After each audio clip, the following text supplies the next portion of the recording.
Working hard is really bad advice. There's the classic thing of if you want to get good at something, all you need to do is work hard and keep working hard and all that kind of stuff. But it's not like that. It's not really the way you get amazing at something. Today, we will explore the Stages of Competency Model, a model that explains the learning process and help us understand the different stages we go through. We'll cover 4 stages of competence and how you can leverage this model to 10 times the efficiency and happiness on your road to mastery.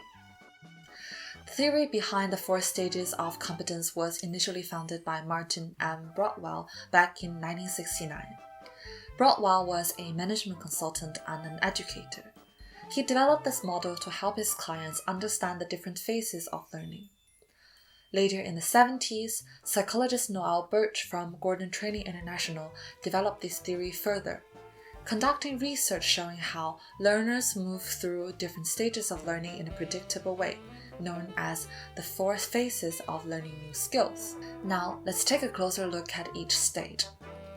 The first stage is unconscious incompetence. At this stage, you don't know what you don't know. You are unaware of your lack of knowledge in a particular area. For example, if you never played a musical instrument before, you might not realize how hard it is. The second stage is conscious incompetence. This is the stage where you become aware of what you don't know. You start to realize that playing the instrument is a lot harder than you thought, and you might feel frustrated or discouraged. The third stage is conscious competence. At this stage, you start to develop your skills and knowledge. You are able to play simple pieces of music, however, you still need further work to get it right. An important psychological concept here is the self-determination theory by Edward Deci. Deci found that intrinsic motivation, rather than extrinsic motivation, is a key driver of successful learning and performance. He had groups of participants solving a Soma puzzle and found that the group receiving no reward at all had the highest level of intrinsic motivation, whereas the group that received the certificate of achievement showed a decrease in intrinsic motivation.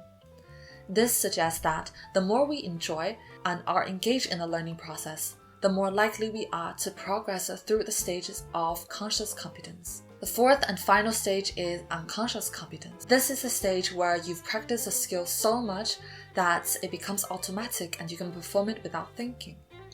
Playing becomes effortless and you are able to focus on other aspects of the performance, like interpretation and expression.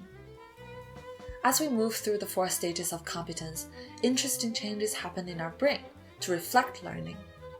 When we learn something new, our brain forms new neural connections. These connections are created through a process called neuroplasticity, which allows the brain to adapt and change throughout our lives. For example, research has shown that learning can physically change the structure of the brain. In Dragansky et al. 2004, a study published in Nature, researchers found that training induces an increase in the gray matter volume of the brain, suggesting structural changes in the brain accompanying learning. At the single-cell level, neuroplasticity is achieved through synaptic plasticity, the modification of neural circuitry through the malleability of individual synapses.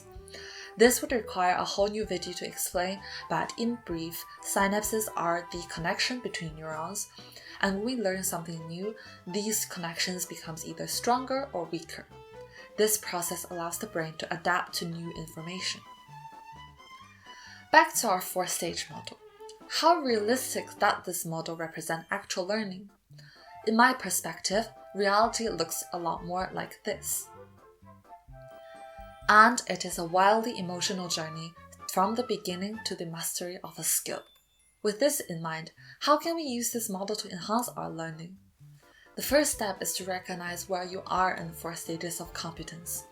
If you're in the first stage, start by doing some research or talking to someone who's actually skilled or already skills in the area that you want to learn. The key here really is just to get going. As you move to the second stage, it is really easy for people to give up at this stage, because suddenly you realize the mass amount of things you don't know and need to learn, and it seems like a long road ahead.